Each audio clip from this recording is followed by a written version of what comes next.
Let's begin. 8. If someone's having a seizure, put something in their mouth. Please don't. This is one of the most dangerous common sense myths still floating around. No, they will not swallow their tongue. That's not even physically possible. The tongue is anchored to the floor of the mouth. What will happen if you shove something in their mouth? You could break their teeth. They could bite through their own tongue. Or worse, choke on the object you forced in. In that moment, your job isn't to fix the seizure. You're not there to play hero with a spoon. You're there to protect them until it's over. Here's what you actually do. Gently lay them on the ground. Turn them on their side. This keeps their airway clear in case they vomit. Clear the area around them so they don't hit anything hard or sharp. Loosen tight clothing around their neck. Time it. If it goes beyond 5 minutes, call emergency services immediately. Don't try to restrain them. Don't shake them. Don't panic. Let the seizure run its course. The brain is rebooting. What it needs is time and space, not interference. You're not saving their tongue. You're saving their life. 7. Butter or ice on a burn. Sounds smart. It's not. But every auntie and uncle swears by it. They'll say, just rub some butter, or put ice on it quick, as if you're cooking a steak, not treating your skin. But here's what's really happening. Butter traps heat under the skin, allowing the burn to sink deeper and destroy more tissue. Ice shocks the skin, which is already damaged, and can actually cause frostbite on top of the burn. And toothpaste? That's for teeth, not trauma. It irritates the wound and slows healing. The burn is like a hot iron sitting on your skin. If you don't cool it correctly, the heat keeps cooking you, silently, cell by cell. Here's what you actually do. Run cool, not cold water over the burn for 10 to 20 minutes. Don't pop any blisters. They protect the wound. Don't use cotton wool or fluffy towels. They stick to raw skin. Cover the area gently with a clean, non-stick cloth or wrap. And skip the fancy creams unless prescribed. Many over-the-counter ones make it worse. Forget the kitchen hacks. This isn't cooking. You're treating raw flesh. Keep it clean, keep it cool, and if it's a deep or large burn, get medical help immediately. 6. You can tell raw.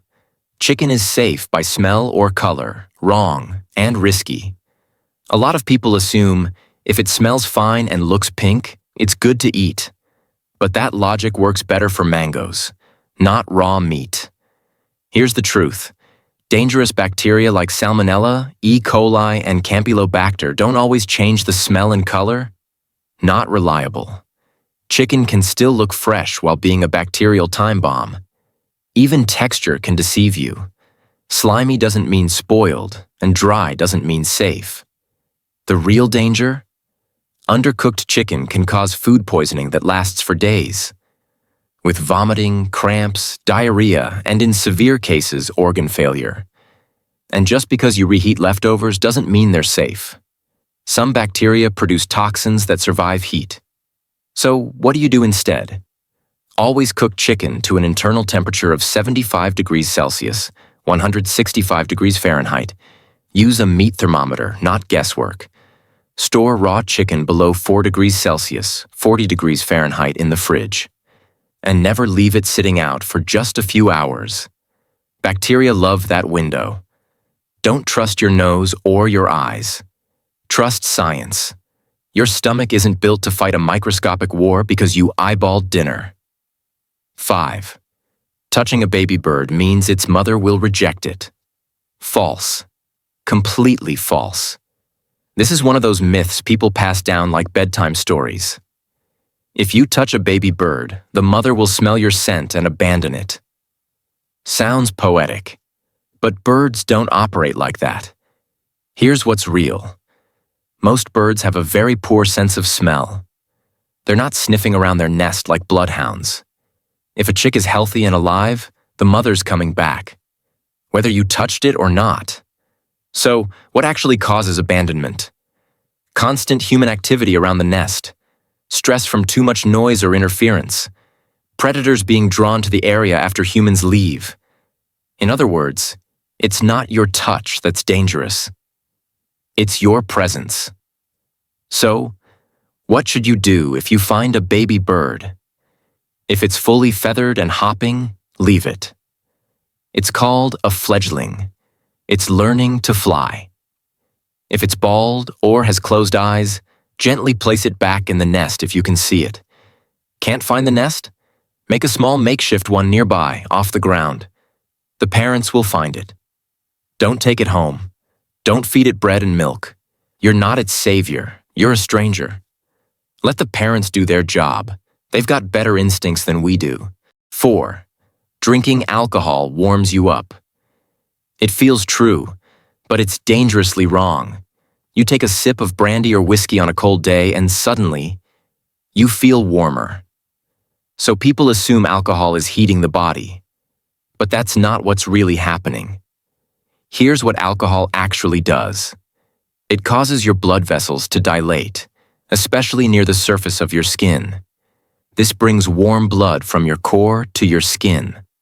So yes, your skin feels warm, and you might even get flushed. But that's just the illusion of warmth. The truth?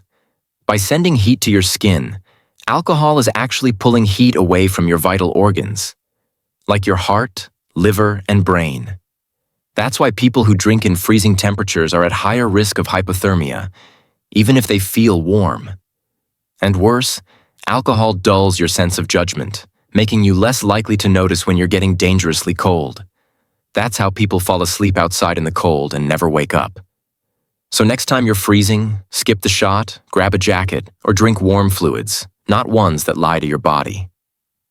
Alcohol doesn't heat you up. It tricks you while draining your core. 3. When someone is choking, slap their back. Immediately, not so fast. It seems instinctive. Someone's choking, so you jump in and start pounding their back. But if they're still coughing or making noise, don't touch them yet. Here's why. If they're coughing, that means air is still getting through. Their body is trying to clear the blockage on its own. Slapping their back too early could shift the object deeper, turning a partial blockage into a complete one. Now you've just made it worse. So what do you do instead? First ask them, "Can you speak?" If they nod, cough, or make noise, encourage them to keep coughing. If they can't speak, breathe, or cough, now it's time to act. Stand behind them, give 5 hard back blows between the shoulder blades, then perform the Heimlich maneuver, abdominal thrusts. Wrap your arms around their waist, make a fist above the belly button. Grab the fist with your other hand and thrust in and up, repeat until the object is out or they pass out. If they lose consciousness, begin CPR and call for emergency help, and never, ever give them water. If someone's choking, water only adds to the blockage. Remember, coughing equals hope. Silence equals act now. Back slaps are powerful, but only at the right moment. 2. If it's not bleeding, it's not serious. Big mistake. We're used to thinking danger looks dramatic. Blood everywhere, people screaming. But some of the most dangerous injuries? Silent, internal, invisible. Just because there's no blood doesn't mean you're fine. Here's why. Internal bleeding can kill without a single drop showing. A person could look normal after hitting their head and die in their sleep hours later from a brain bleed. A punch to the stomach might leave no mark, but rupture an organ. There was a man who got into a minor car accident, walked away, said he felt fine. 2 hours later, he collapsed. Internal hemorrhage. No bleeding, no bruising, just slow, quiet damage. So what should you watch for?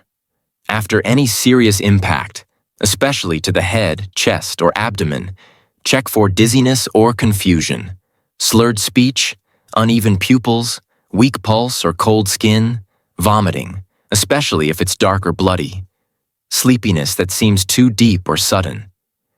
If any of these show up, don't wait for blood. Get help. Blood is loud, but danger is often silent. Don't wait for a red flag when the body's already raising white ones. 1. You can wait until you're thirsty to drink water. Wrong. And most people don't even realize how dehydrated they are. Here's the truth. Thirst is a late warning sign. By the time you feel thirsty, your body is already running low on fluids. Your cells are struggling. Your brain is foggy. Your energy dips, and you blame it on stress or sleep.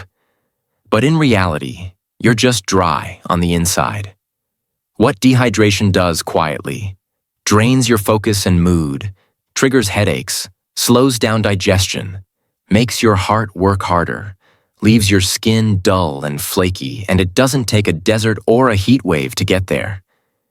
Even sitting at a desk all day without sipping can mess you up. So how much water do you really need? Forget the strict 8 glasses rule. It depends on your size, activity, and environment. But a good rule? Drink steadily throughout the day. If your urine is dark yellow, you're behind. If it's clear all day, you're overdoing it. You want a light yellow, like lemonade, not water or tea. Also, don't rely only on water. Fruits, veggies, and even soups count toward hydration. And caffeine?